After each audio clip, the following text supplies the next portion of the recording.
Mais uma segunda-feira chega e é mais um prazer estar na sua companhia nessa noite, onde as opiniões vão sendo colocadas à sua disposição para você fazer uma avaliação sobre todos esses fatos. Para quem me pergunta como é feito o ponto a ponto, antes eu saí do estúdio do Conecta News e durante toda a semana uma leva de notícias são lidas, pensadas, acumuladas e fazem o nosso roteiro. No final de semana, cuidadosamente, a gente seleciona alguns desses principais fatos, aqueles que vão fazer diferença na sua vida e coloca para nossa bancada rotativa fazer os seus esclarecimentos e assim você ter um ponto de vista sobre cada circunstância que passa nessa nossa realidade, sempre atual, mutativa e ao mesmo tempo que envolve a todos. Sejam muito bem-vindos ao ponto a ponto dessa noite. Em ordem alfabética, eu destaco a nossa bancada. Átila Kogan, advogado, doutorando em Direito pela Univale, mestre em Direito pela UPF, mestre em Gestão Ambiental pela Universidade de Alicante, na Espanha, e especialista em Processo Civil pela Universidade de Caxias do Sul.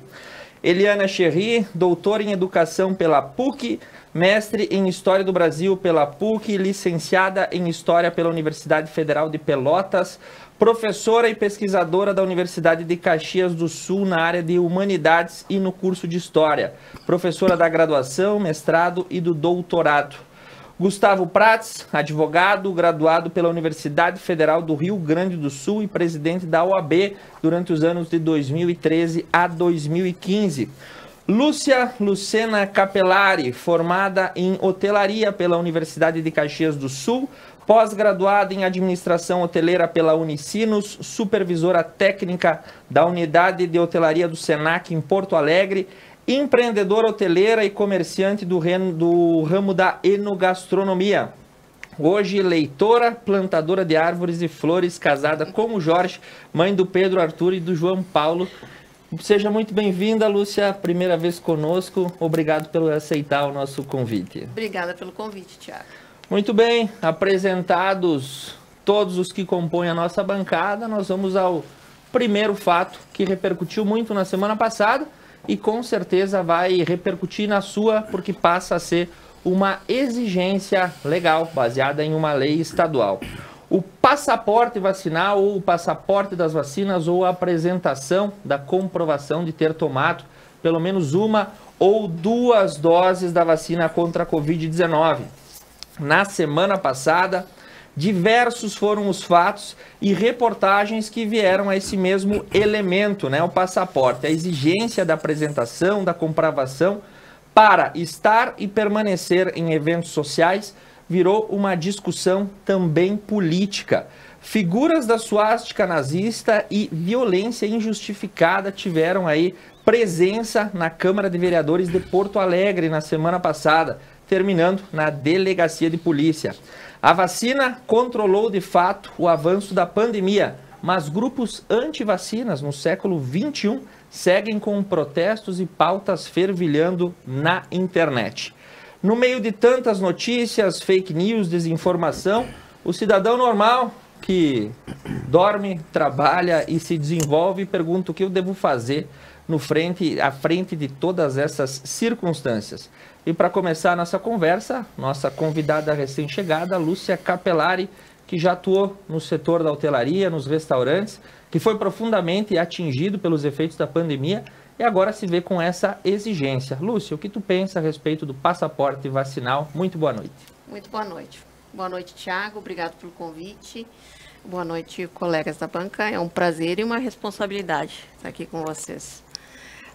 Para começar a falar do passaporte da vacina, eu acho que é importante a gente, primeiro, partir de uma premissa que a vacina é a única e a maior, é a melhor arma que a gente tem para vencer a pandemia, e ela está aí consolidada. Os números de óbitos e de contaminações são inversamente proporcional ao número de vacinados. Então, isso a gente acho que não tem mais necessidade de discussão, né, nessa pauta. E quanto à exigência do passaporte, eu acho que é muito, muito importante a gente contextualizar a exigência do passaporte. A gente não vive uma normalidade, a gente vive uma pandemia, um estado de exceção, né? E num estado de exceção acontecem coisas excepcionais. Vamos exemplificar assim, numa guerra. Numa guerra, se exige que a população vá para um abrigo antinuclear, um abrigo de mísseis e tudo. Esse Estado que está pedindo para a pessoa ir para esse abrigo, ele não está restringindo a liberdade dessas pessoas. O intuito desse Estado é proteger essas pessoas. Então, eu acho que é dentro desse contexto que a gente deve começar a analisar a exigência do passaporte. Nós vivemos um estado de exceção, a gente vive uma pandemia. Então, esse é o momento.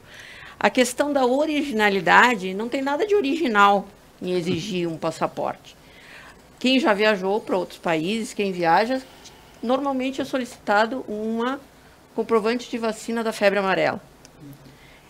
Esses países que nos solicitam esse comprovante da febre amarela, o intuito deles, o objetivo deles, é restringir nossa liberdade ou é proteger os seus habitantes, os habitantes dos seus países, de uma doença que ainda é endêmica na América Latina e no Brasil?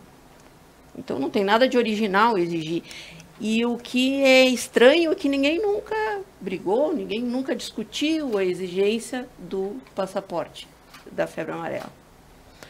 Outro exemplo que é mais próximo da gente, né, com as nossas crianças, quando vamos matriculados nas escolas, é exigida uma carteira de vacinação com 5, 6, 7 vacinas obrigatórias, que o Estatuto da Criança e do Adolescente obriga, é obrigatório. Os colegas advogados depois me corrijam se eu disser alguma coisa que não está dentro da legislação, né? É obrigatório, inclusive com sanção de multa econômica, prisão, se não for, a criança não for vacinada. Quando o Estatuto da Criança obriga um pai a vacinar essa criança, ele está restringindo a liberdade desse pai de vacinar ou não a criança? É esse o objetivo do Estatuto da Criança? Não. O objetivo do Estatuto da Criança é preservar a saúde dessa criança. E, principalmente, preservar a saúde das demais crianças que estão matriculadas em uma determinada escola.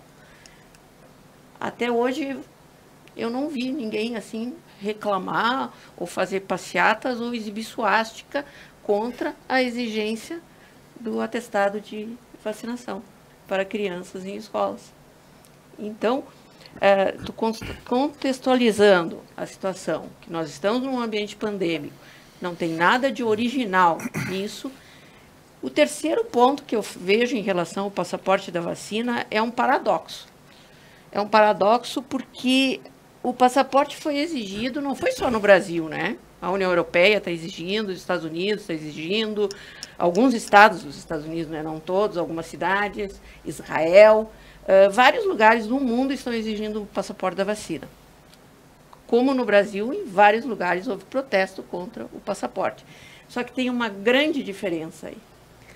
Vamos pegar um exemplo, um país, a França, né? Que é um país que cuida muito da liberdade individual, que preza muito a liberdade individual dos seus habitantes. Na França, tem protestos bem contundentes contra o passaporte. Só que se verificou que quem protestava não estava vacinado. E aí, eu não entendo, mas se justifica, né? Eles realmente estão com as suas liberdades, eles não podem subir na Torre Eiffel, eles não podem visitar o Louvre, eles não podem ver o Paris Saint-Germain jogar. Então, eles estão com as suas liberdades restringidas. Eu não estou justificando, né? Mas eu entendo o protesto deles. Aqui no Brasil, se fez uma verificação, quem protesta está vacinado. A grande maioria dos que protestam estão vacinados. E aí, não tem nenhuma restrição. Quer dizer, a sua restrição de liberdade é mostrar um papelzinho ou um aplicativo do celular. Então, eu chego a uma conclusão que esse protesto não tem nada de ideológico, não é aquela pessoa que preza pela liberdade. Eu sou uma pessoa que sempre lutei, liberdade para mim é tudo. Essa pessoa não é essa. E nem por questões sanitárias, é uma questão política. O protesto contra o passaporte. Porque não tem... a maioria está vacinada. Esses dias eu vi um deputado falando, eu não sou contra a vacina, eu sou contra o passaporte. Sabe? Eu, inclusive, me vacinei. Então, o senhor é contra mostrar mais um documento. Mais um documento. Tudo bem. Mas aí eu faço eu concluo essa minha... Isso é tudo coisas que eu tenho pensado, né? Eu concluo esse meu pensamento de uma forma mais emocional, vamos dizer assim. O que você faria se dissessem para vocês, para salvar uma criança, você usaria esse papelzinho na tua carteira? Para salvar um velhinho imunodeprimido, uma criança em tratamento oncológico, você usaria um aplicativo no teu celular? Porque é isso que acontece. Se nós exigirmos, o nosso Estado exigir o Estado como ente federal, estadual, não foi o Eduardo Leite que inventou o passaporte, né, gente? O Estado Brasil, né? Exigiu o passaporte. E esse passaporte fizer com que 10 mil pessoas se vacinem, pessoas que não iam se vacinar, e aí resolveram, não, eu quero ir no jogo, eu quero ir na festa, eu vou me vacinar. 10 mil pessoas se vacinem, e essas 10 mil pessoas impedirem que uma pessoa com sérios problemas de saúde, deixe de pegar o Covid, deixe de desenvolver a doença de forma grave e deixe de vir a óbito, não está valendo a pena? Sim. Muito bem. É exatamente isso, dona Lúcia, que a gente quer, pessoas que tragam do seu pensamento um ponto de vista. E doutor Átila, o senhor devidamente vacinado já está com seu passaporte em mãos e acredita que a discussão também é política? Com certeza, Tiago, já fiz as 2 doses da vacina, né? Sou totalmente a favor da vacina. E como a Lúcia bem colocou a questão, não consigo ver problema nenhum com relação a isso. Eu acho que a gente tem que aumentar mais esse ângulo de visão. Quer dizer, no nosso momento atual da história, né, a gente tem que acreditar na ciência, né, e nem pode ser diferente. A gente não pode discordar da ciência. A gente tem que ir em cima, né, tem que se pautar por aquilo que a ciência diz. Nós vivemos uma pandemia, né? E a ciência nos diz, né, que que não há um remédio que trate a doença. Então, o que a gente tem que fazer? Tem que evitar que as pessoas fiquem doentes. E o que está sendo disponibilizado pela ciência é a vacina. E os fatos falam muito mais que qualquer argumento, né? Basta ver, né, o período anterior à vacina. E a gente, aqui na nossa cidade mesmo, né? Não precisa ir muito longe, aqui na nossa cidade, a quantidade de pessoas infectadas antes da vacina e a quantidade de pessoas infectadas posteriormente à vacina. Os casos graves que existiam antes da vacina, né? O hospital lotado, pessoas morrendo diariamente, várias pessoas, e hoje o que está acontecendo quando nós temos acredito que mais de 50% da população aqui em Nova Prata deve estar vacinada, né? Ou perto disso. E o que está acontecendo? Então, é a prova cabal de que realmente a vacina funciona. A vacina funciona. Não existe remédio nenhum que funcione. Então, toda essa discussão que hoje se tem é uma discussão política e ideológica, sem sombra de dúvida, eu não tenho a menor dúvida. Infelizmente, né, algumas forças políticas do nosso país, nosso presidente principalmente, tomou isso como uma bandeira. Quer dizer, e se posicionando contra, né, apostando em tratamentos preventivos que a ciência diz que não funciona, que em lugar nenhum do mundo funciona. Né? Mas, pelo contrário, se houve relatos de médicos dizendo, né, que pessoas que morrem muitas vezes chegam nos hospitais debilitadas por conta de tomar medicação sem nenhuma comprovação e muito menos que sequer poderiam estar tomando essa medicação. Né? A questão das pessoas não, né, temerem, né? É bastante complicado, mas se espalham boatos, se espalham notícias. Essa semana a gente teve, né, a notícia de que um fake news de que a vacina estaria sendo associada à AIDS, pelo amor de Deus. Noticiamos isso nessa noite, inclusive. Né, tanto o Facebook quanto o Twitter, né, as mídias tiraram do ar a notícia do presidente a respeito disso, dando esse entendimento. Quer dizer, então, é óbvio que isso contribui para que as pessoas temam. Né? E como a Lúcia bem colocou, nós nos vacinamos a vida inteira, nós vacinamos os nossos filhos, as vacinas são seguras. Existem casos, né, excepcionais de pessoas que passam mal, mas isso é um percentual ínfimo diante do número de pessoas vacinadas, é ínfimo. É óbvio que algum problema terá, mas nada perto, né, nada perto do que a pandemia, né, do que a doença estava nos causando.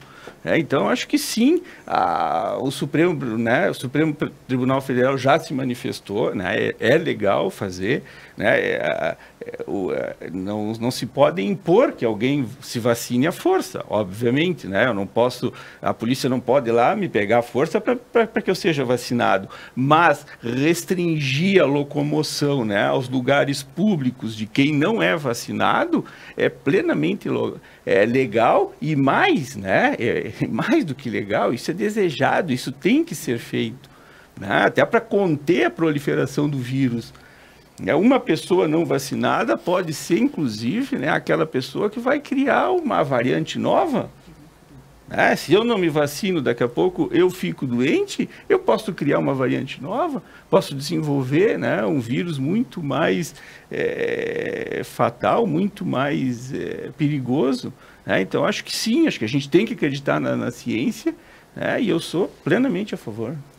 Muito bem. Professora Eliana Cherry diria o poeta que o Brasil tem a arte de transformar o passado, né? Sempre nos visita em algumas situações. Tem alguma coisa nos nossos livros de história que remonta uma revolta da vacina, né? E a gente tem aí acompanhado a nível moderno, né? Na era do Facebook, ela também se articula. O que a prof atribui essa situação? Primeiro, assim, a história ela não se repete, né? A história é uma ciência, a gente pode refletir a partir disso. Segundo, são contextos muito distintos, né? Quando a gente fala da revolta da vacina no começo do século XX, o nível de informação das pessoas era minúsculo, né? Os dados históricos apontam que lá, naquele momento, a gente tinha aproximadamente 11% da população alfabetizada. Hoje, a gente tem um índice maior, muito embora alguns sejam alfabetizados, mas analfabetos políticos. E aí eu estou fazendo uso do Bertolt Brecht, né? Acho ele maravilhoso. Naquele momento, a revolta da vacina, ela se impôs a partir de uma prática que não era comum. Não era comum vacinar. Quando o Oswaldo Cruz desenvolve a vacina, as pessoas, elas também usam, como o Átila acabou de mencionar, isso como um pretexto político. Então, muitas daquelas pessoas que se revoltaram se colocavam contra a República, porque a República, como sistema, não estava satisfazendo os desejos de uma nova forma de governo. Para quem perdeu o trem da história, né, a gente tem monarquia no Brasil de 1808, com a chegada da corte, até 1889. E a República, ela vem no intuito, os republicanos que a defendiam, de ser um regime novo, democrático, que daria conta das necessidades da população. E essa população vai passando o tempo, surgem várias revoltas, né? A gente tem a Federalista de 93, a gente tem uma série de revoltas, né? Canudos, contestados nesse contexto, né? A Marinha. E a revolta da vacina é uma das revoltas. Então, para não dar uma aula muito extensa, né? Mas tentando relacionar mais com esse contexto, o que acontece? As pessoas estão desgostadas com o governo republicano, que é autoritário, militar, diga-se de passagem, na época, né? E vem que, se eles se opuserem, ocorrerá o retorno da monarquia. Esse é um grupo. O outro grupo dos que se opõem entendem que essa é uma agressão física, porque o Floriano Peixoto, ele coloca as guardas municipais, né? Naquele momento a gente não tinha polícia militar, na rua, para impedir as barricadas, já que as pessoas, não dá para falar isso, porque vai que eles inventem de fazer barricada agora, né? Mas vamos lá. O que acontece, né? Os revoltosos fizeram barricadas na cidade do Rio de Janeiro para impedir os agentes de saúde de vacinar. Aí o Floriano Peixoto coloca a Guarda Nacional na rua, pega assim, literalmente, né, o cidadão que se colocava contra o paredão, e vai lá o agente de saúde e aplica a vacina. Então era uma agressão física, num contexto em que não havia vacina. É a primeira vez que tem vacina no Brasil. Muito diferente do século XXI. E aí as palavras da Lúcia são perfeitas, né? Os países vacinam, as pessoas vacinam. E, de novo, na minha percepção, essa é uma visão muito mais político-partidária, né? De oposição e de negar novamente a ciência, a importância do conhecimento, né? E essa última, né, de tentar fazer associação com AIDS, por favor, né, gente? É outro tipo de injeção que provoca AIDS, né? Gustavo, isso quem está dizendo é você, tá? Gustavo Bodanese Prates, já que, né? Interrompi, desculpa. Não, pode falar. Pode Hoje sim. eu tenho outra companheira. Pode seguir, doutor Gustavo. Não, pelo amor de Deus, não queria interromper a professora. Pode ir em frente. Eu gosto da aula de história. Boa noite a todos, em primeiro lugar, desculpe pela brincadeira. Aproveitando o ensejo, espero o Thiago parar de rir agora. É que eu fiquei imaginando qual era a outra injeção, aí eu vou conseguir achar. Não, pode ser transfusão de sangue, rapidamente. né? Pode ser. O pessoal sempre pensa- Compartilhamento de agulha. havia um Exato. detalhe também, acho que a vacina contra a varíola, né, que provocou a Isso. revolta, é que no caso, na moral da época, 1904, acho que foi, Isso. a vacina era aplicada na coxa das mulheres. Isso para naquele tempo, imaginem, começo do século XIX, qual era o marido que ia deixar um agente de saúde levantar a saia, a anágua, a bombachinha da sua mulher para espetar uma agulha. E fora o medo da picada que muita gente tem ainda, né? Mas aí a gente pode fazer também uma outra analogia, já falando em suástica e restrição de liberdades. Vocês imaginam na Londres de 1940 ou 41, sob a ameaça constante de um ataque aéreo alemão, o governo inglês decretava blackout, né? Todo mundo apaga a luz. Aí imagine se alguém lá num bairro, nesses bairros de Londres, né? Gloucester, não sei o que, Birmingham, é nome de futebol, né? Se alguém lá resolve inventar o movimento anti-blackout. Não, eu tenho direito a manter a minha luz acesa. Eu quero ficar com... As minhas crianças têm medo do escuro, vou acender o lampião. Né? O que acontece? Num tempo em que não havia GPS, nem toda essa possibilidade de localização, uma fonte de iluminação era essencial para que um ataque aéreo tivesse sucesso. Bastaria um fósforo aceso que um piloto de alta qualidade consegue achar e formar um alvo. Então, estamos vivendo uma situação análoga. Como disse a Lúcia, são tempos excepcionais, requerem medidas excepcionais. Então, claro, é saúde pública, nós não temos estrutura para tanta ocupação de UTIs e leitos comuns de hospital. Teve países que transformaram hotéis em hospitais.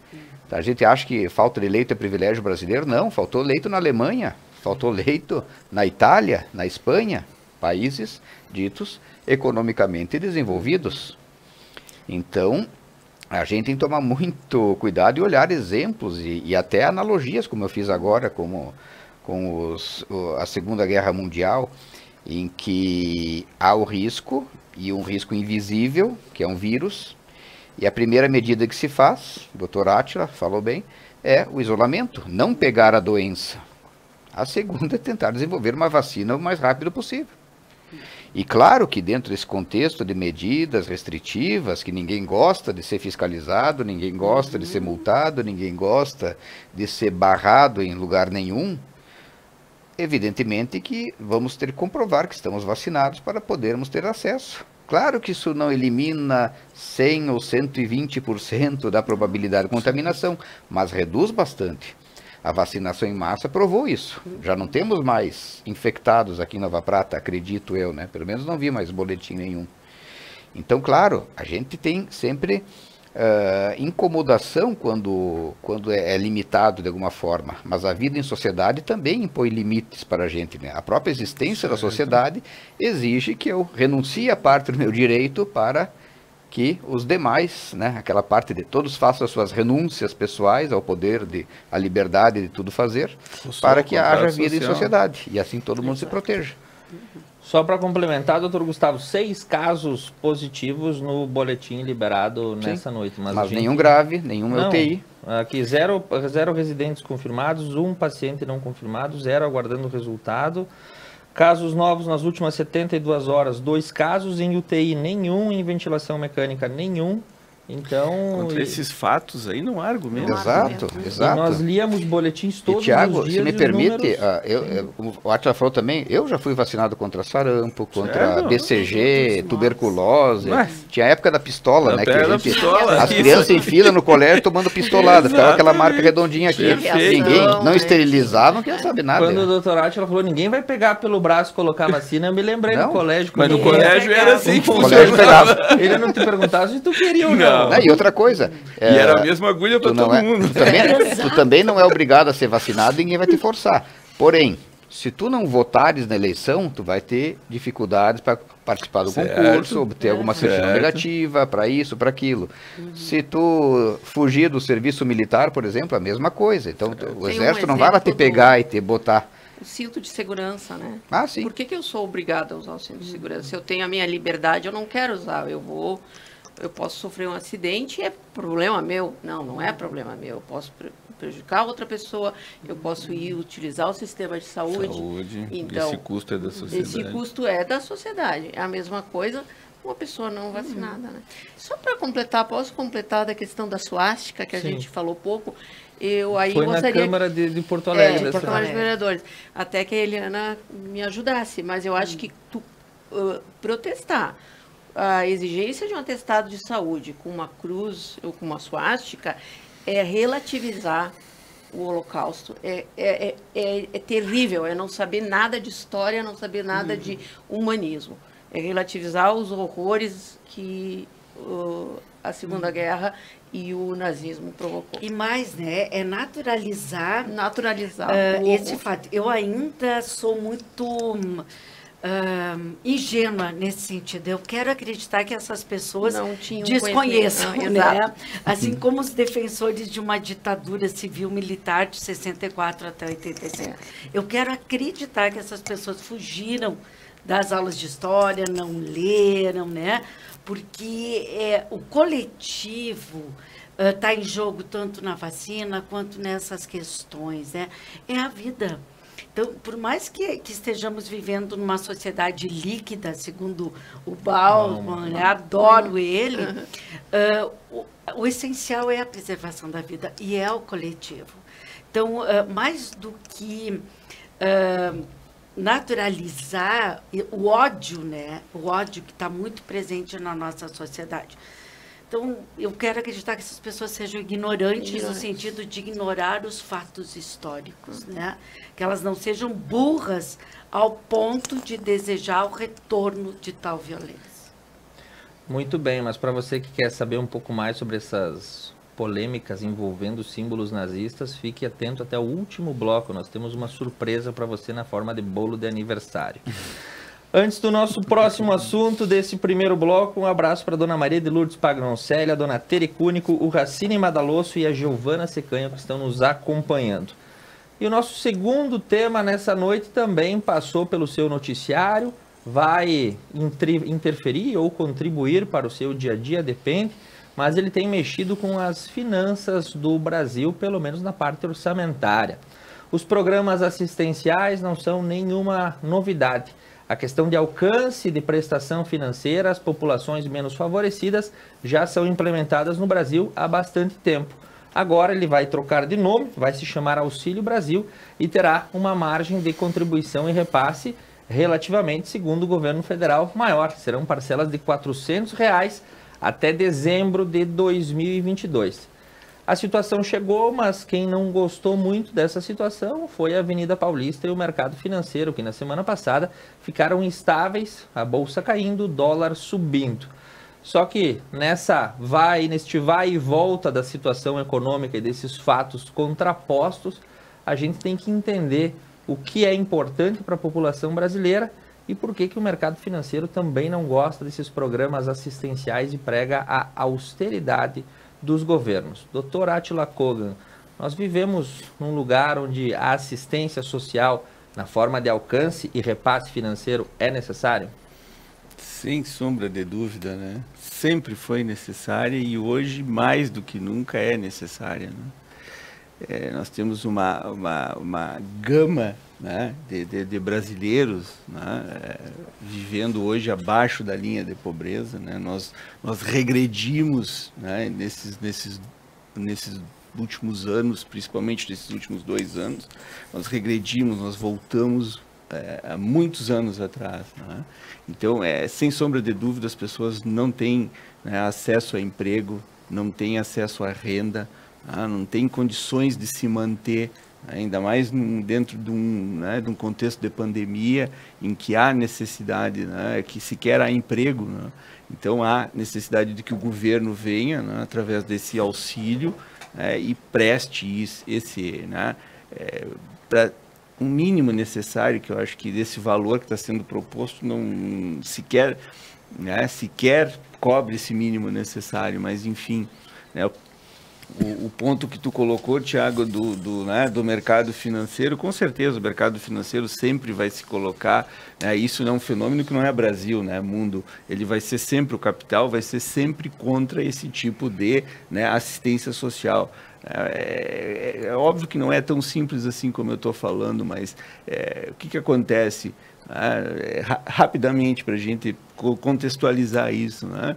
Como é que o governo se financia? O governo se financia via bancos, né? Ele pega empréstimos, né, e paga altos juros por esses empréstimos para poder, então, né, financiar, né, as questões sociais, enfim, para a máquina poder funcionar, né, como qualquer empresa que a gente sabe. E emite os famosos títulos de dívida pública. Os títulos, né, paga juros altíssimos, né? Então, né, e o orçamento ele é um só, né, ele é único. Né? Então, o dinheiro, né, é aquele lá que tem que dar para tudo, tem que pagar o juro, tem que pagar a conta, mas também tem que pagar o auxílio, tem que funcionar. Então, evidentemente, quando o governo ele despende mais dinheiro para as questões sociais, menos dinheiro vai para pagar, né, os juros, para pagar esses empréstimos. Tá? Então, e aí dá a grande chiadeira do mercado financeiro. E aí vem, né, o que a gente pode chamar, na verdade, até de uma espécie de chantagem, né, do mercado financeiro de colocar esse tipo de situação, né? Sobe juro, sobe dólar, bolsa despenca, né? Para quê? Para que o governo, então, volte atrás e reveja, né, esse modelo. Então, é bastante difícil tu lutar contra esse tipo de força, eu confesso, é quase impossível, né? A gente lutar de uns anos para cá, né? Infelizmente, o capital que domina o mundo é o capital especulativo, né? Não é o capital produtivo, é o especulativo. E esse capital ele é muito forte. Se a gente imaginar que hoje no mundo talvez existam, sei lá, 60 trilhões de dólares aplicados em produção, né, em fábrica, né, em plantação, existe, sei lá, 600 trilhões de dólares aplicados só nesse dinheiro que não existe, né, na pura especulação. Então é muito dinheiro, né? Essa gente detém tudo, né? Detém os meios de produção, eles detêm, né, os meios de comunicação principalmente, então a mídia vai, né, trazer aquilo que realmente interessa a isso, né? Então é muito difícil, né? Muito difícil.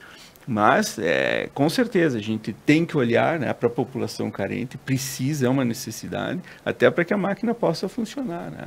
Então nós temos que realmente socorrer.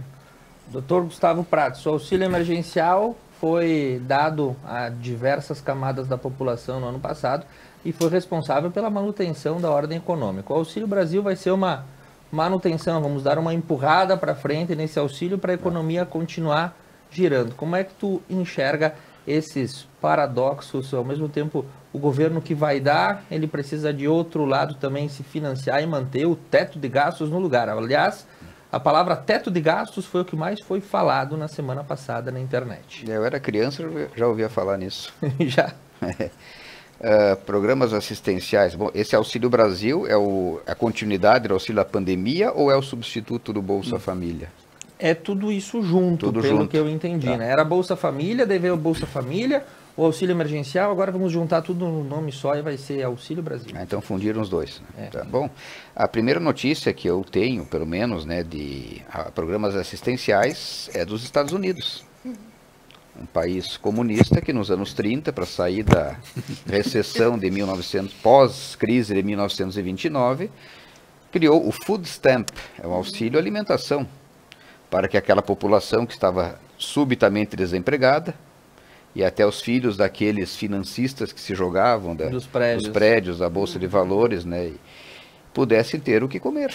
Então, isso é uma receita que eu também tenho como de concepção do economista britânico John Maynard Keynes, que dizia, nos momentos de crise, o governo vai ter que buscar financiamento, vai ter que injetar dinheiro na economia real para que depois, então, esse dinheiro circulando vire arrecadação e acabe retornando aos cofres públicos e aí a vida siga normalmente.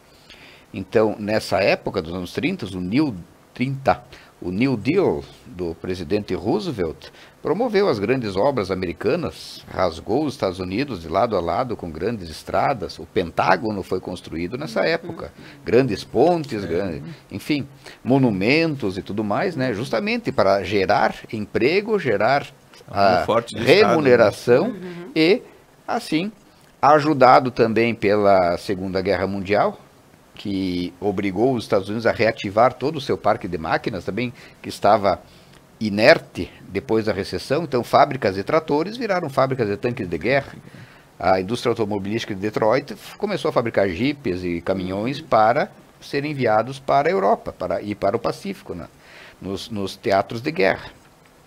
Então, esses programas são muito necessários. No Brasil, nós já tivemos ele também recentemente. E foi um momento em que a economia também prosperou, chegou a ser a sexta economia mundial por um breve momento. Então, a gente sempre ouve falar no mercado financeiro, o mercado fica nervoso, o mercado está histérico, as bolsas sobem e tudo mais, mas existe gente que fica cada vez mais rica justamente com essa instabilidade. Você tem dólar, você, digamos assim, você seja um agente do governo que tem uma conta no exterior, tipo 10 milhões de dólares. Aí você... Um caso hipotético. Hipótese. Ministro, digamos. Não, uma hipótese. Aí, num movimento, uma declaração que parece ser infeliz, você aumenta o valor do dólar e acaba realizando lucro, né, em real, realizando lucro em real. Então, é muita especulação, a gente a todo momento vê, o Bolsonaro falou isso, o Paulo Guedes disse aquilo, e aí a bolsa sobe, quem tem ações vende na alta, né, quando a notícia é boa, depois quando compra dólar, né, quando ele baixa, e assim nesse jogo de balança, né, de gangorra, fica cada vez mais rico. E eu sugiro quem quiser entender um pouco do sistema do capital especulativo, tem dois filmes muito bons, né, com atores famosos.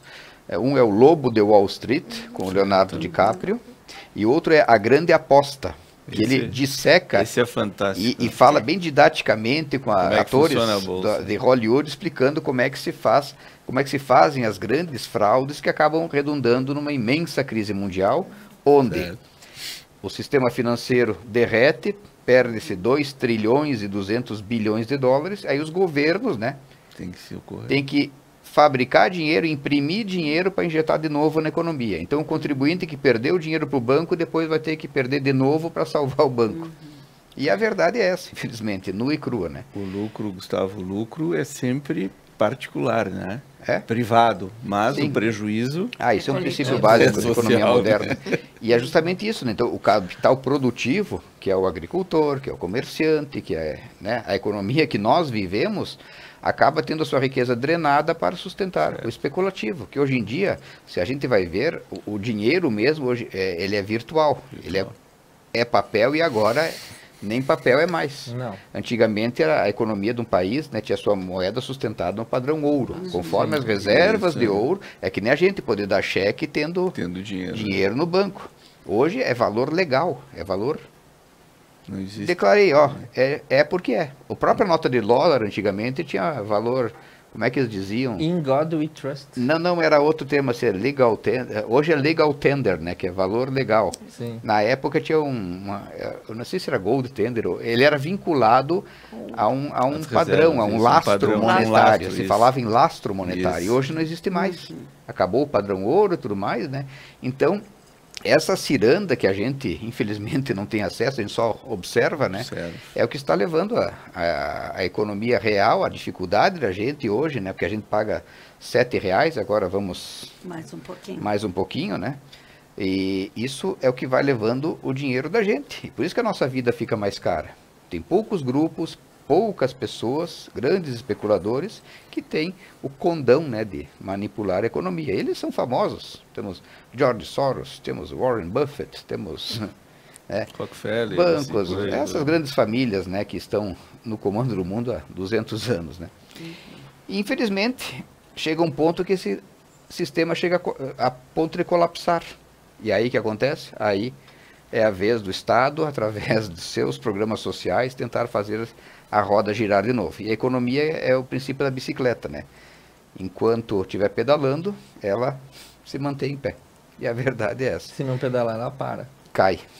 E tu me lembra um fato, doutor Gustavo, a professora Eliana também vai lembrar, em 2008 a gente teve, né, a crise do Lehman Brothers, a bolha imobiliária, e a exigência do mercado era muito veemente, o governo tinha que socorrer as grandes indústrias, né, e aí a GM foi uma grande da sua parte, foi comprada pelo governo norte-americano, para que ela não fosse simplesmente caísse na mão dos asiáticos ou viesse a implodir sem sustentação financeira. Aí quando o mercado precisa, o governo tem que injetar dinheiro, mas quando o mercado não quer, então não se injeta dinheiro na economia. Quem padece é a população mais carente. Isso que o mercado sempre fala no nível dele, né? Ele não vem por nosso chão para saber. O mercado está a serviço do capital, e o capital está a serviço do mercado, né? Essa ele é o lógica, capital. A gente tem um conceito de capital que é aquela coisa, a fazenda, a indústria, né, a loja. Agora, capital é outro. O capital. Sobre o tema, eu acho fundamental a gente não perder quando isso começa, de um tempo mais recente no Brasil, né? Então, a gente começa a ter políticas públicas, porque é extremamente necessário, e eu estava ansiosa para dizer isso, existe o assistencialismo voluntário, que é uma coisa. Nós estamos a falar de políticas públicas, né? Com certeza. Via Estado, regulamentadas, extremamente necessárias. Porque as pessoas confundem muito, né? O assistencialismo voluntário, eu tenho lá um casaco que eu não uso mais, então eu vou doar, vou para alguém. Isso é assistencialismo voluntário. O que está em jogo são políticas públicas estatais, que num tempo mais recente, e aí eu vou pegar assim só a década de 1990 para cá, é que elas se tornaram mais presentes na sociedade brasileira. Não é por nada, né, o auge do sistema neoliberal, que fica muito claro, a globalização e tal. Quem começa com as políticas públicas é o governo Fernando Henrique Cardoso, com a Ruth, que era a esposa dele, que era socióloga, muito amiga do Betinho, né? O pessoal mais jovem não sabe quem é o Betinho, mas paciência, né? Herbert de Souza. Isso. E ele tinha uma ONG que era contra a fome e a miséria. E quando o Fernando Henrique é eleito, né? Ele convida a dona Ruth e o Betinho e os da nossa geração, assim, tu é muito novinho também, eles também, mas assim, o nosso grupo vai lembrar... Eu era criança de colo, mas lembro. Ok. Vai lembrar da propaganda? Era um prato de metal Isto, que perfeito. ficava rodando na Rodando. televisão e o nome do programa era Pela Cidadania contra a Fome e a Miséria. Muito ligado ao contexto da Constituição de 88, mas é a primeira vez que chega através da mídia, principalmente naquele momento a televisão, a consciência de que no Brasil tem fome, no Brasil tem miséria. Porque durante todo o período da ditadura civil-militar isso era negado, né? Isso foi negado. E aí depois vem e aí era o Bolsa Escola, era uma série de programas. Eu até acho que foi ainda no governo Itamar Franco, antes do Fernando Henrique, não sabe que não foi? Criaram-se os comitês de combate à fome. Mas aí eles eram mais via instituições, não eram os comitês. Não era ação de governo. Não era ação de governo.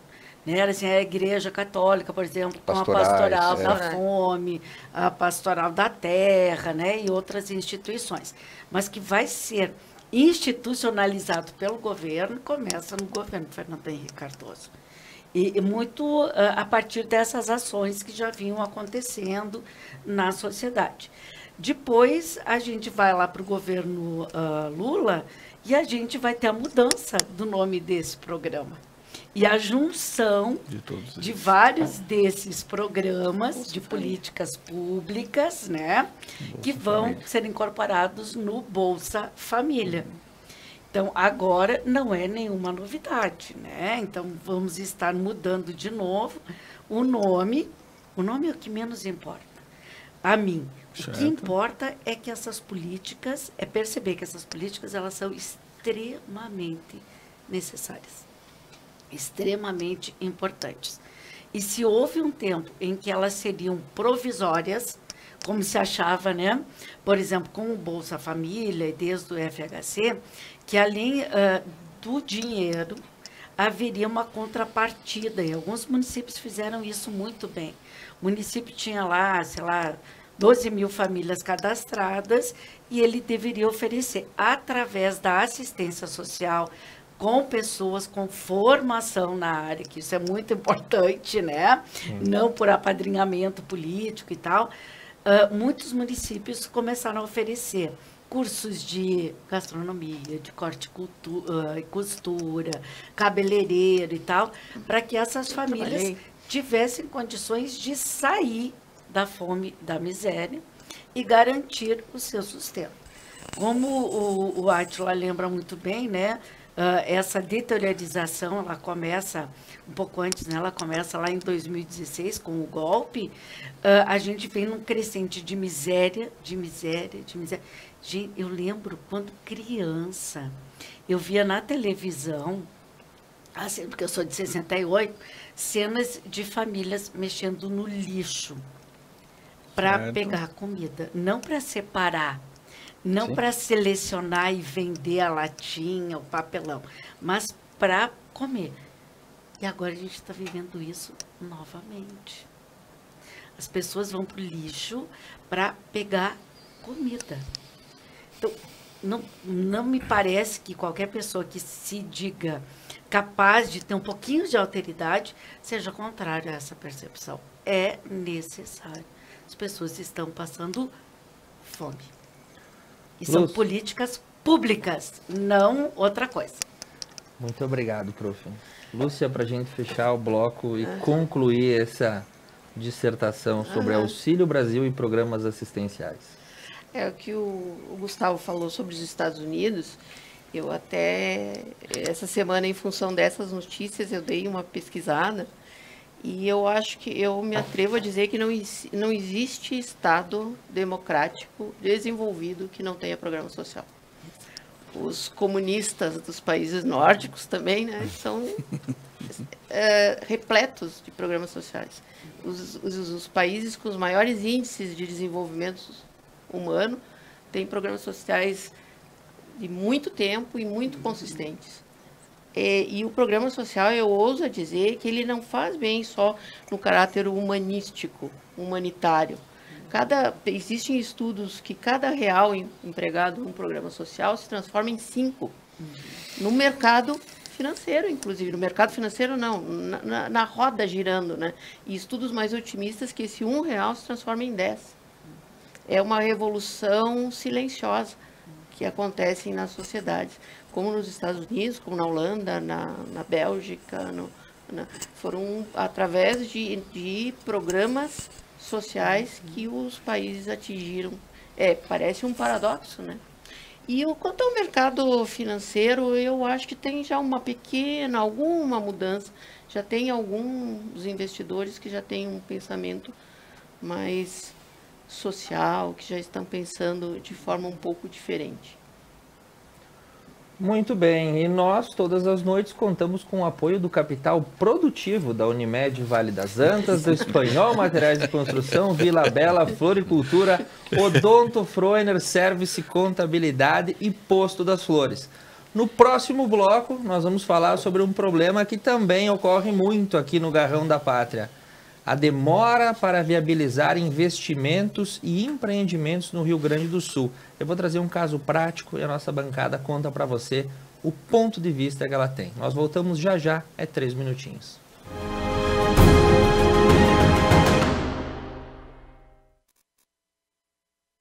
A Service Contabilidade está no mercado há mais de 25 anos, oferecendo serviços de contabilidade e assessoria em várias áreas. Com unidades em Nova Prata e Nova Bassano, a Service Contabilidade está perto de você em todos os ambientes. Sua equipe oferece experiência, inovação e proteção para sua empresa e seu negócio. Service Contabilidade. Seu crescimento, nosso compromisso. Chegaram os novos planos promocionais Adilfibra. Navegue em alta velocidade com internet 100% fibra ótica. 20 megas por R$ 69,90 ao mês. 90 megas por R$ 89,90 ao mês. 300 megas por R$ 99,90 ao mês. Melhor custo-benefício. 400 megas por R$ 149,90 ao mês. 500 megas por R$ 199,90 ao mês. Mais os aplicativos Noggin e Paramount+, inclusos para todos os planos. Ligue agora e atualize seu plano. 10355 0800 645 8900. WhatsApp 54 21 21 8900. Acesse adilnet.com.br. Músicas, convidados e bom humor. Benite, toda quinta na Conecta Mais. O que é ter saúde para você? Ter energia para aproveitar a vida do seu jeito? Se equilibrando entre alguns imprevistos e grandes alegrias? A gente acredita que essa seja uma boa receita. Afinal, manter a felicidade é um hábito saudável. E sobre cuidar de saúde, a gente entende. Somos a Unimed. Posto das Flores. Na RST 470, em Vila Flores, você encontra todos os serviços essenciais para o seu veículo, como troca de óleo, borracharia, lavagem, além de todas as quartas e sábados ter um preço especial na gasolina. Conta também com uma conveniência completa para você. Posto das Flores. O sonho, a revitalização, precisam ter qualidade e beleza dos produtos do Espanhol Materiais e Construção.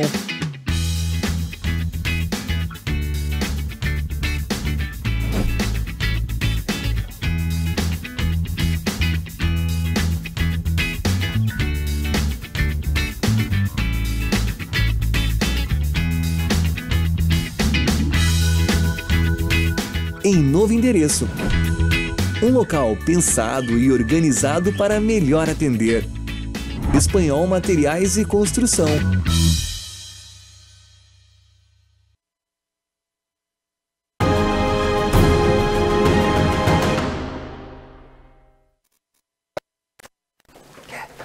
Muito bem, nós vamos retornando nessa noite de segunda-feira para esse terceiro bloco para falar de um assunto que passa aí a interferir sem dúvida nenhuma na vida de todos os gaúchos, principalmente da parcela empreendedora. contando com o apoio dos empreendimentos da Unimed Vale das Antas, Espanhol Materiais de Construção, Vila Bela Floricultura, Odonto Freuner, Service, Contabilidade e Posto das Flores. O caso, ele é real e veio à tona nas páginas dos jornais na semana passada. Um empreendimento que levou aproximadamente 11 anos para ter a sua autorização de instalação. O caso é na metade sul, uma usina termoelétrica que será instalada aí na região da cidade de Rio Grande. E o Tribunal Regional Federal julgou em caráter liminar o caso e disse que o investimento pode acontecer. Casos semelhantes como a usina termoelétrica de gás natural de Rio Grande, chamado de Porto de Rio Grande, se empilham nas diversas repartições, divisões, órgãos, entre outras situações que existem aqui no Rio Grande do Sul de forma bastante expressiva. Quem aí já teve que solicitar sua licença de instalação ou de operação sabe muito bem das agruras que passam os empreendedores. Dr. Gustavo Prates, é o que o senhor consegue identificar esse fato de que aqui no Rio Grande do Sul muitas vezes é difícil de empreender, e esse caso em Rio Grande ficou 11 anos esperando uma definição, troca de grupos de investimento e agora para ter um ok chancelado pela Justiça de que a usina pode ser construída. Parabéns a quem insistiu. Insistiu e teimou, porque infelizmente a realidade é essa. Não é privilégio do Rio Grande do Sul, mas nós vivemos a realidade do nosso estado. E há uma cultura que infelizmente herdamos do colonizador europeu, que por sua vez herdou do Império Romano, que é aquela coisa, corrupção, que gera favores, que geram burocracia, porque aí o Estado se obriga a criar, como diz o espanhol, echa la lei, echa la trampa. Então, cada vez que se cria uma dificuldade, alguém vai vender uma facilidade, e assim tem todo esse círculo vicioso que vai se mantendo. E o Rio Grande do Sul, modéstia à parte, é um dos campeões nesse setor, E, infelizmente, isso dificulta e impede, atrasa muito o desenvolvimento econômico do Estado. Eu sei que por muitos... Vamos falar, o Dr. Átila é mestre em Direito Ambiental, vamos focar, por exemplo, num caso concreto que eu vivi, que foi a FEPAM demorar 6 anos para dar uma licença prévia para corte de árvores e abertura de terrenos, para fins de instalação do empreendimento imobiliário. 6 anos. Visitamos várias vezes a FEPAM, procurando maneiras de acelerar o processo, e aí nos disseram, olha, nós temos 2 fiscais, isso foi lá por 2003 ou 2004, nós temos 2 fiscais para o estado inteiro. Esses fiscais têm que, além do teu empreendimento, eles vão ter que analisar posto de gasolina, indústria, chiqueiro, lavouras e tudo mais. Então, o problema às vezes não é tanto o entrave burocrático, é maneiras, mecanismos de permitir que esse processo, ainda que burocrático, transcorra de uma maneira mais rápida. E às vezes o que falta é fiscalização. No Brasil nós temos leis muito boas, só que às vezes não temos condições de efetivá-las, de dar-lhes mais eficiência. Então, nós pegamos, por exemplo, um judiciário, que em Nova Prata não deixa de ser um retrato disso, temos 20 mil processos no Fórum de Nova Prata. Um juiz, poucos funcionários, vários estagiários. Mas aí o advogado tem que falar para o seu cliente que a coisa está emperrada porque falta gente para lidar com isso. E a impressão que se tem é que justamente as coisas não são feitas para funcionar de modo a que a economia real progrida. Eu não sei se por trás disso tem, claro, o interesse do Estado. Como o Estado, de uma forma geral, seja suas autarquias, seja a União, seja os municípios, eles são os maiores demandados do país. E quanto mais demora o processo, mais cresce a dívida de um lado e menos se paga do outro. Então, nós temos hoje casos de precatórios cujos titulares foram desapropriados lá nos anos 60 para abrir uma estrada e até hoje não foram indenizados. Já morreram 3 ou 4 filhos e a dívida continua. A dona Carmen Corso, que está nos acompanhando lá no Retiro, também, eles estão aguardando até hoje o precatório do Dyer, é um retrato disso. A pista passou a 50, 60... Eu tenho um precatório que era para ter sido pago em 31 de dezembro de 1998. E está fazendo aniversário já? Já está saindo da faculdade. E infelizmente as coisas têm sido cada vez mais dificultadas. Você vai numa vara da Fazenda Pública em Porto Alegre, abre uma porta lá, parece que aquela parede de processo vai cair na tua cabeça. Sim. Então, por que o Estado vai querer que o judiciário ande melhor, seja mais rápido? Ele é o grande devedor, é ele que escolhe quem vai trabalhar para ele mesmo. Então, para que pressa que as coisas funcionem?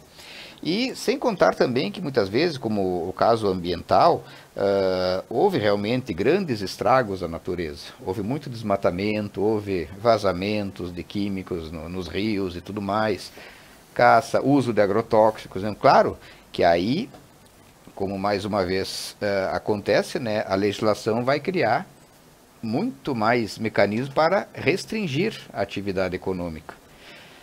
Então, falta um pouco de flexibilidade de achar o meio termo, né? Como dizem os romanos, né? In medio virtus, né? A virtude está no meio. Então, nem tanto 8, nem tanto 80.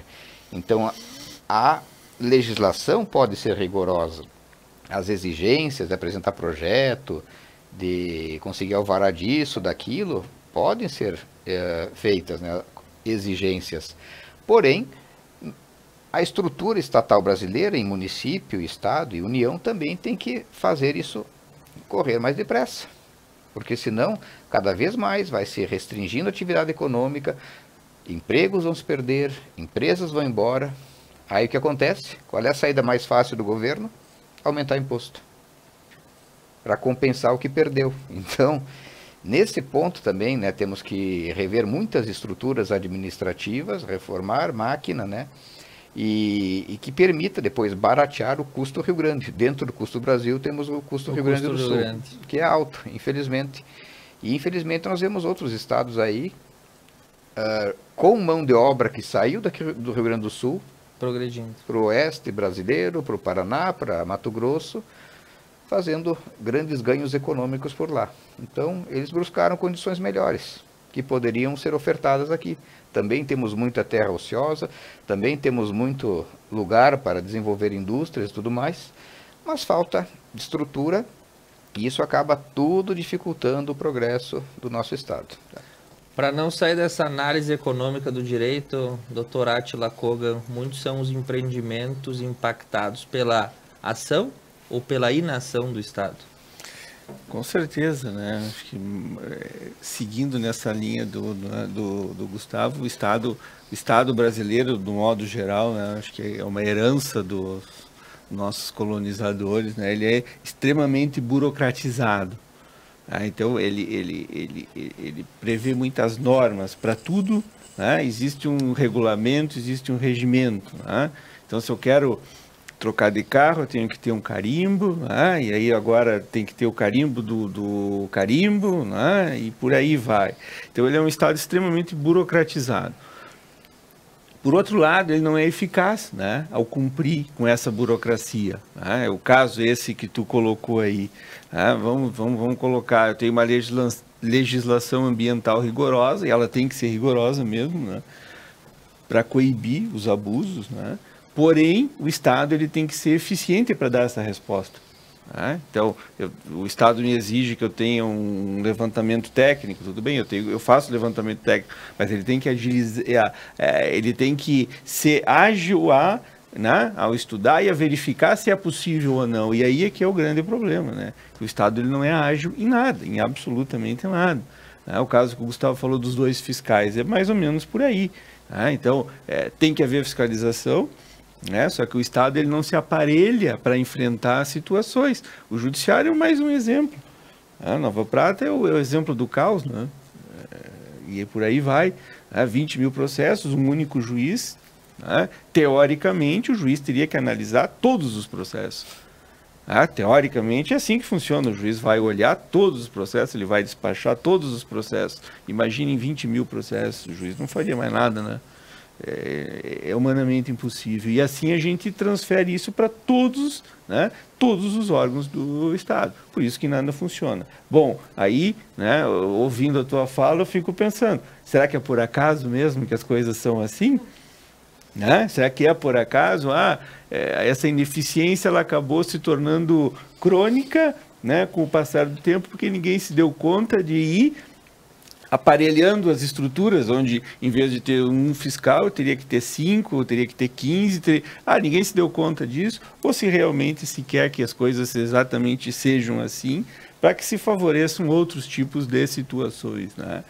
Então é isso, é crônico, é difícil, né? A gente teria, eu não sei se vocês lembram uma época que tinha um Ministério da Desburocratização no Brasil, né?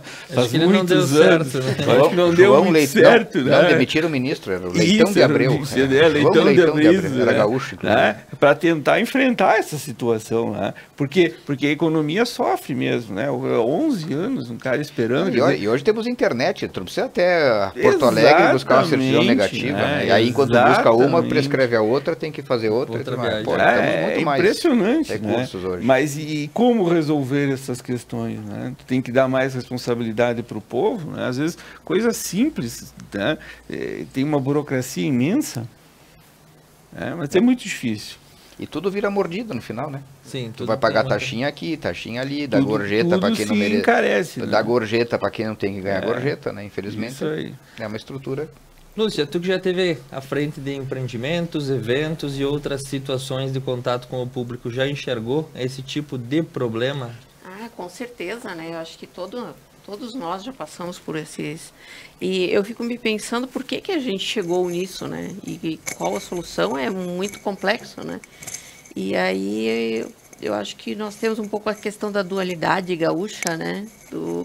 Da falta de harmonia política, o que isso, por um lado, às vezes é bom, essas alternâncias, mas por outro também impede de uma continuidade de alguns projetos que até poderiam ser bons e não tiveram continuidade, né? Porque a gente sempre está trocando. Né? Sim. Outras questões, por exemplo, dos últimos anos, os últimos governos deram muitos incentivos necessários, incentivos fiscais para os estados do Norte e Nordeste, né? Necessários, mas o Rio Grande do Sul, como não era um estado ainda totalmente industrializado e não tinha a pujança de São Paulo, a gente sofreu muito com essa questão fiscal, né? O Mercosul, acho que também é importante, o Rio Grande do Sul tinha um protagonismo grande no Mercosul, a partir do momento que a gente perde essas parcerias dos nossos vizinhos, a gente perde também, né? Sim, e isso tudo vai dificultando a indústria, vai dificultando novos empreendimentos e a gente vai ficando para trás. O Mercosul que ficou relegado agora é uma lembrança saudosista dos anos 90, né? Quando passava na RBS, né, aquela imagenzinha, ou Mercosul. O que sobrou do Mercosul, a gente não precisava de passaporte para entrar no Uruguai. Exato. Paraguai, mas precisa da carteirinha de vacinação. Sim, isso é novidade. Passaporte. Mercosul. Ou aquele famoso atleta, né, gaúcho, que foi um passaporte falso para o Paraguai, nem precisava. Mas nem precisava. Ou a placa dos carros, que agora são todos iguais, né? Isso é a herança do Mercosul. Essa é a herança. Sim. Professora Eliana Cherry, para a gente encerrar esse bloco e essa questão, o que atravanca tanto? Será que ora somos chimango, ora somos maragato? E isso lá no final dos papéis, quando eles têm que serem assinados, gera todo esse problema? Acho que não. Eu discordo um pouquinho da fala da Lúcia, né? Porque no território, esse imenso território que a gente tem, houve um momento... professor de história não pode, né? Porque falar no nascimento da galinha ou do ovo, né? Mas vamos lá. Aí vai entender os fatos. Né? Em 1808, quando a corte vem para cá, a corte traz uma série de burocratas e de amiguinhos, né, para cá. Então, assim, para não pegar o período colonial, que a gente faz uma série de adequações às leis portuguesas no Brasil, porque o direito... né?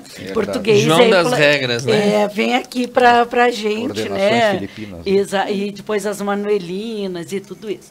Então, em 1808, quando a corte vem para cá, existe uma divergência de 20 mil, 30 mil pessoas, mas, gente, vamos colocar, né, século XIX, um monte de portuguesinho vindo para cá, né? Eles precisavam de emprego, né? Então, assim, vamos empregar esse povo, né? Muitos eram secretários, muitos eram administradores do governo luso, né? Então, criam-se secretarias, ministérios, a exemplo do que tinha em Portugal. Lembrando que Portugal, neste momento, já é um país falido, né? Porque não se industrializou, ficou a reboque aí dos outros países europeus, não só não se industrializou, né? como atrasou a industrialização do Brasil, por causa de um acordo com a Inglaterra. Né? Daí é que eu quero chegar. Certo? Obrigado, Gustavo. Cortei, né? Não, nós ensaiamos isso no no começo.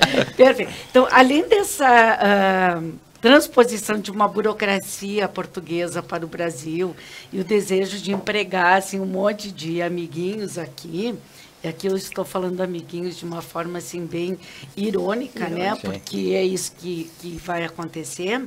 Aí se cria o Banco do Brasil em 1808, uma série de coisas. Então, mais gente para trabalhar no Banco do Brasil, mas são portugueses, né? Não são brasileiros, não são negros, não são indígenas, não são mulheres também. Então, aqui a gente já tem um modelo, né, de transposição de um Estado extremamente burocratizado e que vai favorecer os seus, né? A questão da Inglaterra, ao financiar a vinda da corte para cá, impede a industrialização do Brasil, né? Mas também quem impede é o Dom Pedro I, Dom Pedro II, os regentes, que viam o Brasil como agro. O agro é pop, o agro é tech. Já no século XIX, né, a vocação do Brasil é o setor primário e não a industrialização. Aí a gente tem a Guerra do Paraguai, que vai ter uma série de implicações nisso. Quando a gente chega na República, Primeira República, República Velha, a gente tem a política dos governadores. Quem é a favor do governo central tem mais ganhos. Quem se coloca contra o governo central não ganha nada. O Rio Grande do Sul, nesse momento, tinha um senador chamado Pinheiro Machado, que era uma flor de pessoa. Ganhou o nome de monte de rua, né? De escola, de cidade, e tal, né? Que foi assassinado num hotel, esfaqueado, né? Pelas costas. Isso, lá no Rio de Janeiro. Mas essa é outra história. Aí a gente vai evoluindo, aí chegamos em 30 com o Vargas, né? O poder que é gaúcho, e que para se manter no poder desenvolve uma série de estratégias, dentre as quais aumentar o soldo do Exército Brasileiro para ter legalidade, soberania e tal. E embora não haja mais, teoricamente, a política dos governadores, isso permanece até hoje, tá? A gente sabe que o poder central, ele conta, embora lá no período do Fernando Henrique Cardoso, isso passou a ter uma legislação específica, que eu não sei dizer o número e tal, mas que diz assim, ó, junto com a lei de transparência e tal, que não haveria mais protecionismo à questão partidária, estatal e tal. A gente sabe que isso continua existindo. E quando eu digo assim, mais do que a questão Chimango-Maragato, isso acontece com todo o território nacional. É que para nós aqui fica muito presente em função da federalista, da própria Revolução Farroupilha, antes, né, de oposição. Mas a gente tem em todo o território nacional uma série de movimentos de oposição. Sabe nada, cabanagem, malês, né? Só para citar algumas delas. Balaiada, que são movimentos de oposição. Então, a oposição não é só no Rio Grande do Sul, né? Isso, vocês me desculpem, mas isso às vezes parece meio que uma tentativa de nós somos diferentes. Não, nós não somos diferentes. Não somos diferentes. A oposição está em todos os lugares, os movimentos contrários estão em todos os lugares. Mas como a gente bebe desta água, né, aqui do Rio Grande do Sul, isso parece que acontece só conosco. Não. Né? Então, o favoritismo político partidário, infelizmente, ele é permanente. E eu fico muito triste, porque assim, eu adoro a região sul do Rio Grande do Sul. Tenho a maior paixão pela região sul. Acho o Rio Grande, assim, um baita de um lugar que perde espaço, tanto na pesca, Agora, com a agora não, né? Recentemente, com a desativação do estaleiro, né? E tal. Então, é uma região empobrecida, rica de história. E sim, o Rio Grande do Sul começou ali, praticamente. O Rio Grande de São Pedro é a cidade de Rio Grande, né? Que lá no 19 era prisão. Então, as pessoas, isso é muito legal, desculpa, ai meu Deus, mas vai lá. As pessoas endinheiradas no século XIX, elas não moravam na cidade de Rio Grande, elas moravam na ilha São José do Norte, né? Uhum. Por quê? Porque em Rio Grande tinha a prisão da corte. Então, eram enviados, os opositores da corte, eram enviados para a prisão na cidade de Rio Grande. Isso é muito louco, né? Porque, recentemente, a ligação entre São José do Norte e Rio Grande se tornou um pouquinho mais ágil, né? Um pouquinho mais ágil. E aí, a gente pensar que, poxa, né? Todo o nascimento do Estado, a questão cisplatina, o desenvolvimento econômico... Acho que Rio Grande, Pelotas, né? Essa região, ela merece ser melhor ouvida, mais acolhida, né? Assim como todo o Estado, com certeza. Governadora de Pelotas, né? Isso, mas parece que ele esqueceu. Mas vamos lá. Então, é histórico, de novo, né? Parece redundância, mas acho que isso ajuda a entender esses processos burocráticos que existem no nosso país em especial. E não sendo redundante, no próximo bloco a gente vai exatamente para a Universidade Federal de Pelotas, porque um bolo de aniversário deu o que falar semana passada. E a gente volta já para contar para você e ter a opinião da nossa bancada a respeito dessa circunstância que extrapolou um pouquinho o limite do bom senso. A gente volta já no seu Ponto a Ponto.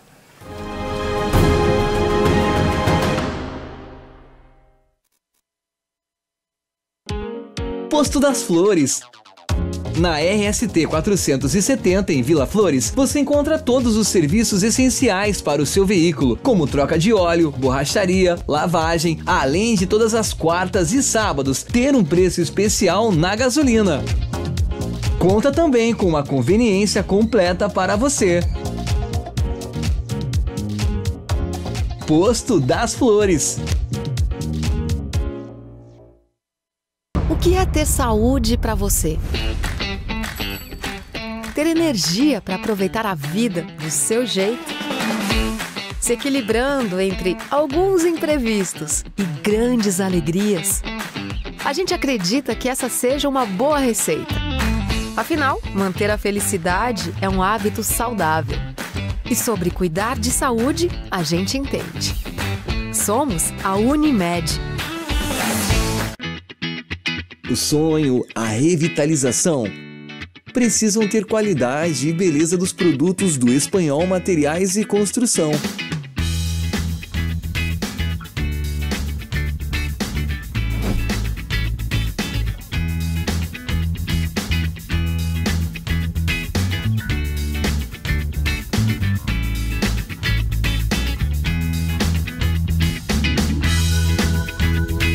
Em novo endereço.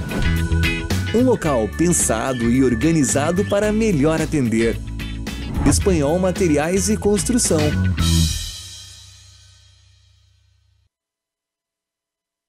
A Service Contabilidade está no mercado há mais de 25 anos, oferecendo serviços de contabilidade e assessoria em várias áreas. Com unidades em Nova Prata e Nova Bassano, a Service Contabilidade está perto de você em todos os ambientes. Sua equipe oferece experiência, inovação e proteção para sua empresa e seu negócio. Service Contabilidade. Seu crescimento, nosso compromisso. Mais uma novidade para os clientes da Adilnet Telecom. Agora você pode assistir seus filmes, séries, programas de TV, realities e programação infantil favoritos na Paramount.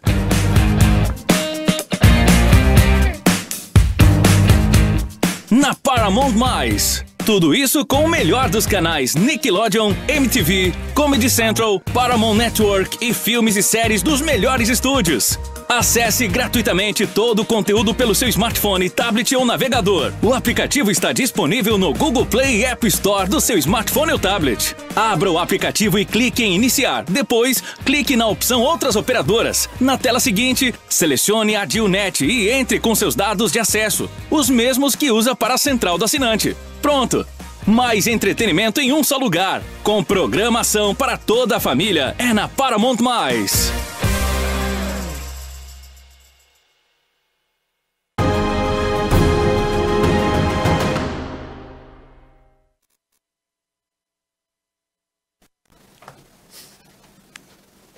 Muito bem, nós retornamos para esse último bloco do nosso ponto a ponto dessa segunda-feira, fazendo um convite. Logo após o término do programa, nós teremos o Algo a Mais com a Laura Cúnico, que hoje recebeu o Dr. Charles Wurzel e o Dr. Guilherme Tavares Schossler, falando sobre o pós-pandemia. Então, para você que quer se manter informado e com opinião médica de credibilidade, fique na Conecta Mais e acompanhe o Algo a Mais já na sequência. E para a gente fechar essa noite do dia 25, separei uma notícia que poderia ser mais leve, né? Vamos falar de uma festa de aniversário. Só que não, isso pesou um pouco na relação e o caso virou, né, uma situação que foi levada à delegacia de polícia. Uma aluna do curso de História da Universidade Federal de Pelotas, veja bem, professora Eliana, comemorou seu aniversário no campus com um bolo que trazia estampado uma foto de Adolf Hitler, né? E isso acabou sendo postado nas redes sociais e traz aí um questionamento. Nesse último mês de outubro, eu acompanhei algumas informações que trouxeram de forma sucessiva simbologias nazistas voltando à tona e sendo mencionadas. No Rio de Janeiro, um sujeito que foi preso por estupro de vulnerável guardava na sua casa um acervo avaliado em torno de 19 milhões de euros de relíquias da época nazista. Um absurdo ele tinha dentro de casa no Rio de Janeiro. O bolo aparece aí com Adolf estampado para todo mundo ver. Na Câmara de Porto Alegre, uma suástica nazista é erguida em forma de protesto. Afinal, ao que nós devemos o aparecimento desses símbolos que relativizaram, como a Lúcia falou antes, o próprio Holocausto e que são colocados à mídia, e principalmente para quem fugiu da classe de História e não entendeu direito do que se tratava, o que foi e por que à tona novamente surgem esses símbolos, professora Eliana? E na faculdade de História? Pois é, não, eu acho que era na minha época, tá? Que o partido estava se formando ainda, né? Bom, brincadeiras à parte, que a gente não pode brincar com isso, né? Eu fiquei extremamente triste, primeiro, porque é a faculdade onde eu estudei, né? Tenho um imenso carinho pela Faculdade de História da Universidade Federal de Pelotas. Diga-se de passagem, quem fez a denúncia foi uma professora. E chegou à mesa da reitora, inclusive. Isso mesmo. Quem faz a denúncia é uma professora, né, do curso de História, uma ex-colega minha. E eu acho que isso dá bem assim um caráter da importância do ensino de História e do conhecimento histórico. Nós não podemos, enquanto seres humanos, e sobretudo enquanto historiadores, nos furtarmos de denunciar esse tipo de agressão à humanidade. Porque Hitler, ele simboliza, ele representa, as pessoas ficam muito focadas no Hitler apenas, né? Mas a gente está cheio de ditadores no mundo. Ele é a representação máxima do século XX do que significa uma ditadura, e uma ditadura, no caso dele, ariana, com a defesa de uma determinada raça, tida como superior às demais, e as pessoas não sabem ou ignoram, como eu disse antes, né? Eu quero pensar que essas pessoas sejam ignorantes nessa temática, né? Para fazer esse tipo de alusão. Sim, Tiago, nós temos muitas representações na sociedade contemporânea, em pichações, em pessoas usando a suástica ou até tatuando o número. sem saber o que isso representa, né? Então, rapidamente, né, a Segunda Guerra Mundial, ela surge por várias razões, entre as quais a liderança deste homem, né, mas ele não é o único, a gente tem Franco, a gente tem na Espanha, né, para quem esqueceu, né, Mussolini na Itália, que é muito venerado no Rio Grande do Sul, na nossa região, né? Então, o fascismo do Mussolini, a gente tem instituições hospitalares fundadas por fascistas muito próximas daqui. Nós temos escolas fascistas fundadas aqui na nossa região durante esse período, desde 1926 a gente tem escola fascista nessa região. O que vai aparecer o nome dela aqui? Não? Claro que não. Não. Mas vai contar qual? Mas é só ler uma publicação que saiu semana passada. Escolas Amanhã no Hora Bolas nós vamos divulgar. No Rio Grande do Sul, né? Do professor Gerson, que é aterrorizante quando a gente se dá conta, todas as pessoas de bem, todas as pessoas de boa família que defendem a exclusão do outro. Então, quando a gente fica arrepiado com Hitler, é saber que ele provocou, né, a perseguição à morte de homossexuais, de ciganos, de pobres, de negros e de todos aqueles que ele achava que eram contrários ao seu governo. E aí fica muito simples a gente compreender o porquê Faltou os favoritos dele, né?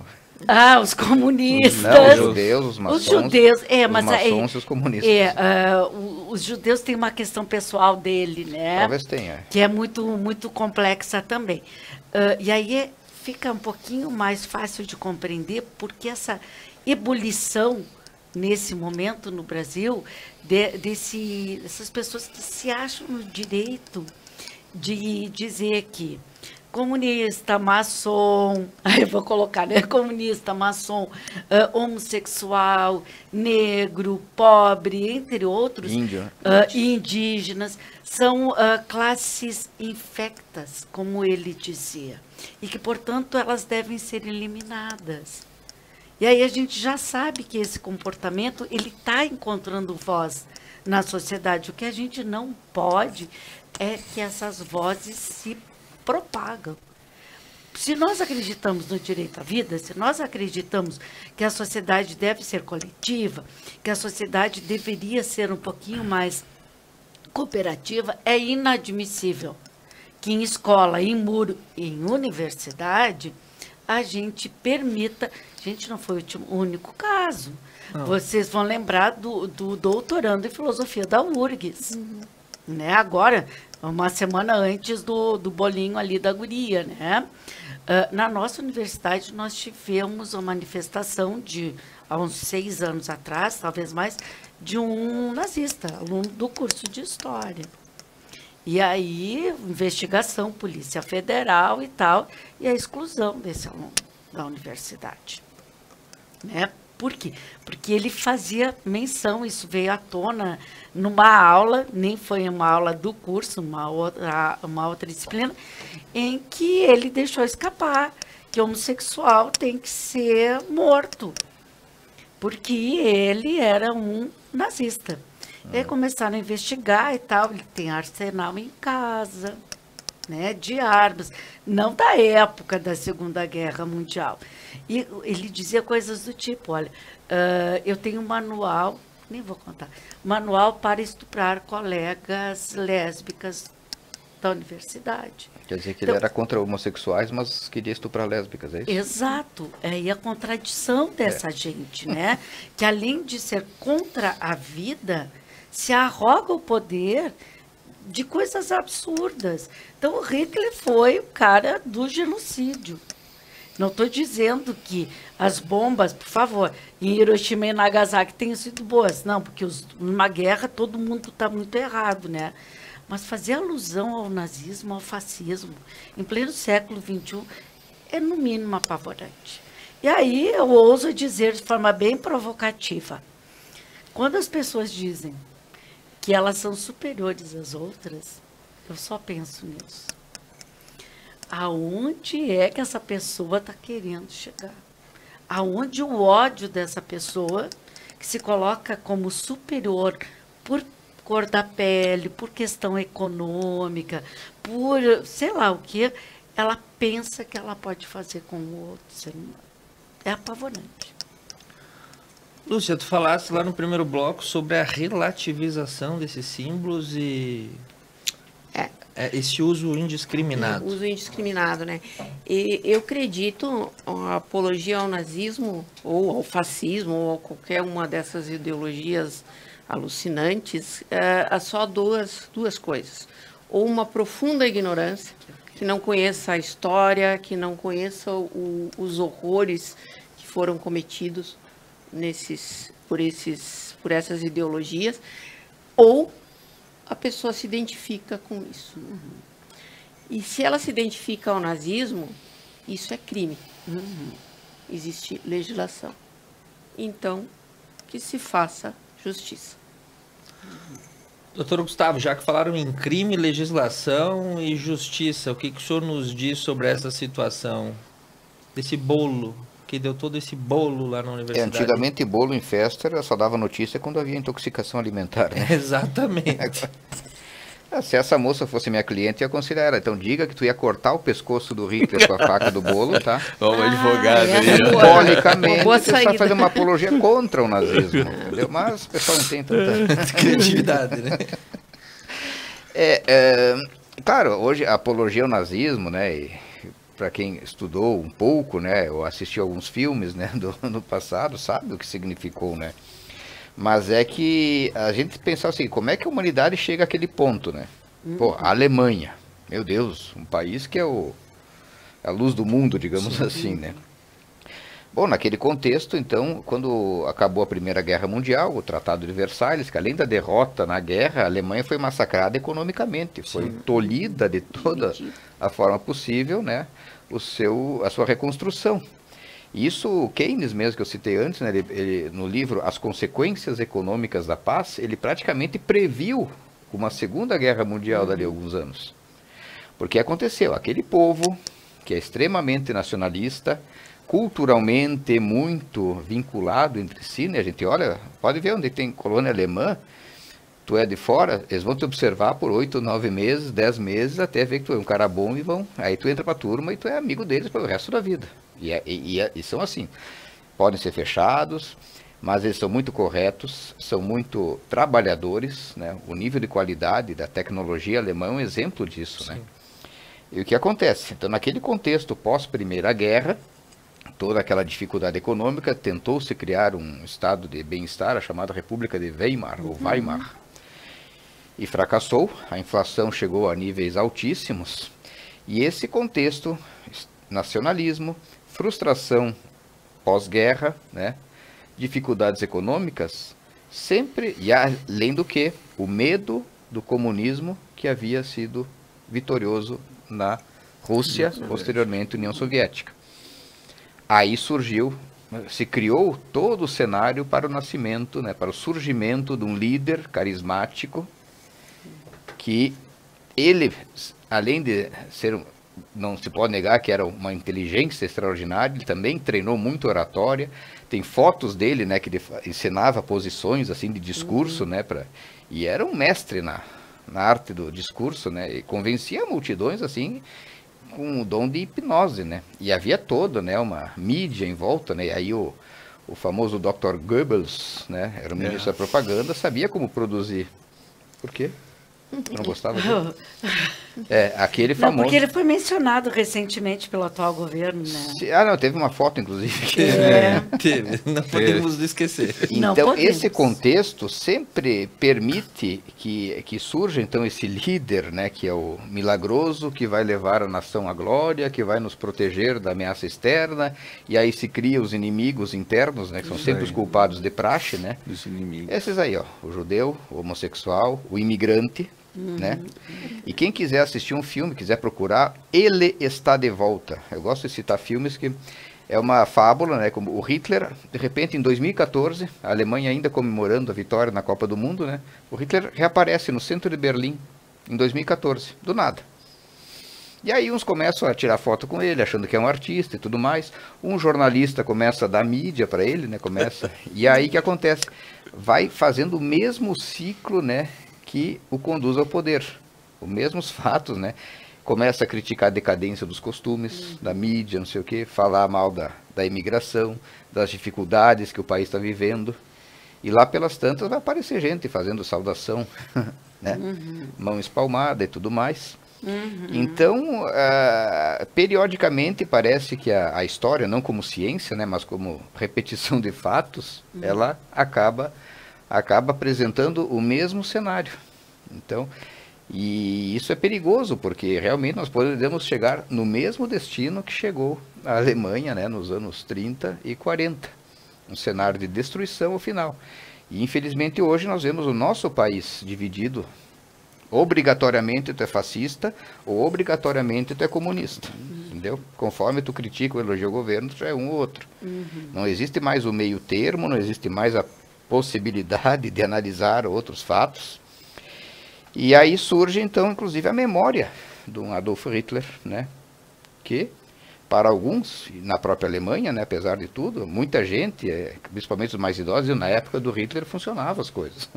Era bem organizado, não existia corrupção, a vida era mais tranquila, né? Vai olhar Berlim na Olimpíada de 1936, era um cenário de sonhos, né, e tal. E volta e meia aparecem simpatizantes, né? Em qualquer lugar do mundo. As dificuldades, parece que o inconsciente coletivo, em momentos de dificuldade extrema, procura um salvador. O Messias, o Dom Sebastião de Portugal, né, que fica sempre esperando que venha o extraterrestre, né, o iluminado, o salvador de todos. E assim, volta e meia, parece que estamos fadados a repetir esse ciclo. Hoje estamos assistindo de novo, né, o culto, né, a pessoas que, né, na sua devida época tiveram o fim que talvez tenham merecido, né?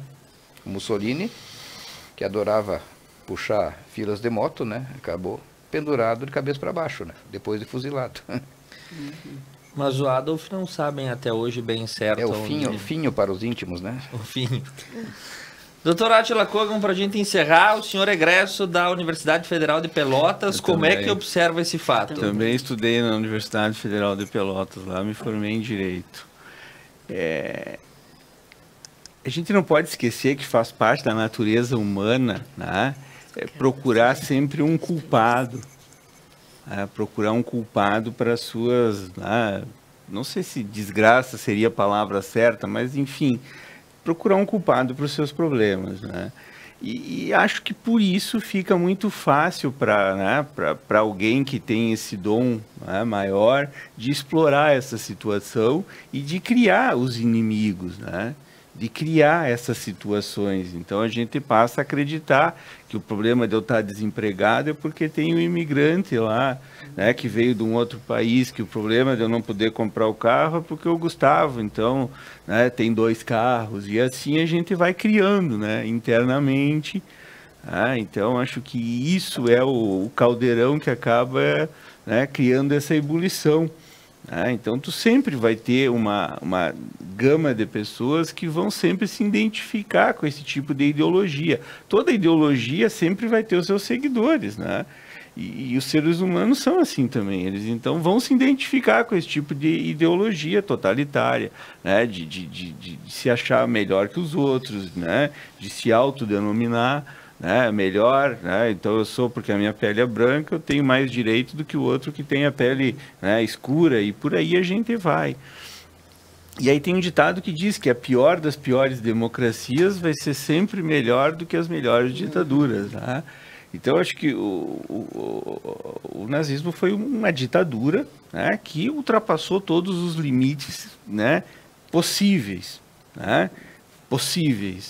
Então a história fala por si só, tá? Mas tu sempre vai encontrar, né, pessoas que vão flertar com esse tipo de situação. E a história nos mostra que ela se repete, né? Se repete. Então por isso que a gente tem que coibir, né? Coibir esse tipo de situação. A gente não pode tolerar esse tipo de coisa. Por quê? Porque ela cresce, né? E quando tu vê, ela está no nosso quintal. Né? Então, fazer essa apologia ao nazismo é um crime, né? A lei brasileira prevê crime, né? É um crime, e não só no Brasil, né? Acho que na maioria dos países do mundo isso é crime. Porque por tudo aquilo que o nazismo representou, né? Pela barbárie que se fez, né? Com o ser humano. Né? Então não existe ditadura boa. Né? Isso a gente tem que se convencer, não existe ditadura boa. Nunca. Sempre democracia. Sempre. Nós temos que defender a democracia contra tudo e contra todos, de qualquer forma. E parece meio paradoxal, né? Mas a democracia permite que se manifestem até mesmo os que são contrários a ela. Exatamente. A ditadura não permite. Exatamente. Professora Helena, 2 filmes tu me falou? Isso. Primeiro, a história não se repete, a história é ciência. Eu falei que não, a história não como ciência, mas como sucessão. Como sucessão de fatos. A questão são ciclos históricos, né? A gente trabalha em história com história de curta duração e história de longa duração, né? Tipo filme, assim, curta-metragem. Mais ou menos. Longa-metragem. Essa seria história de curta duração, tá? E há uma estimativa de a cada 3 décadas há um reviver de ideias que podem ser contestadas, ampliadas, né, negadas, reconstituídas. Isso é bem interessante. Pensem nos ciclos de 30 anos. Por isso que agora os anos 90 estão na moda? Voltando, a questão dos filmes, né? Primeiro, assim, acho que a questão do nacionalismo, ela é fundamental para se entender, né? Aquele espírito de pátria amada, nós somos, vamos fechar nossas fronteiras, nós merecemos isso, essas coisas são muito complicado, né? Daí o Eric Hobsbawm tem textos maravilhosos, livros maravilhosos, inclusive sobre o nacionalismo. Eric Hobsbawm. 2 filmes, um que é conhecidíssimo, o pessoal passava até em escola, que se chama A Onda, que acho que é muito legal para pensar, para refletir, não para fazer. O professor, cheio de boa intenção, entrou numa roubada terrível, né? Mas vale a pena para refletir sobre isso. E o outro é Sobreviventes do Holocausto. Tem no YouTube, são 45 minutos apenas. São trechos de entrevistas feitas para o filme A Lista de Schindler, que foi muito contestado à época também, pela figura do Schindler, né? Não pelos relatos. Sim. Então, das sobras dessas entrevistas, o Spielberg montou o Museu do Holocausto, que é, inclusive, virtual e vale a pena as pessoas conhecerem. E aí ele é montado os Sobreviventes do Holocausto, que são 45 minutos, são só depoimentos. Vale a pena. Para quem não sabe o que é nazismo, não sabe o que é fascismo, as pessoas que viveram aquilo, que eram crianças naquilo. Então, Sobreviventes do Holocausto. Concordo plenamente. Ditadura, nunca mais. Muito bem, e nós também concordamos que a conversa foi muito boa e nós vamos ficando por aqui, mandando um abraço para a dona Vânia Maria Dallagnol Espanhol, que disse que o programa hoje foi de alto nível. Parabéns a todos os envolvidos. Agradecendo os nossos patrocinadores, Unimed Vale das Antas, Espanhol Materiais de Construção, Vila Bela Floricultura, Odonto Freuner, Service Contabilidade e Posto das Flores. Na semana que vem não teremos ponto a ponto, regressaremos no dia 7 de novembro com novas informações, novos participantes e os assuntos mais comentados do momento. Aqui você tem espaço para formar o seu ponto de vista. Uma boa noite e uma ótima semana a todos.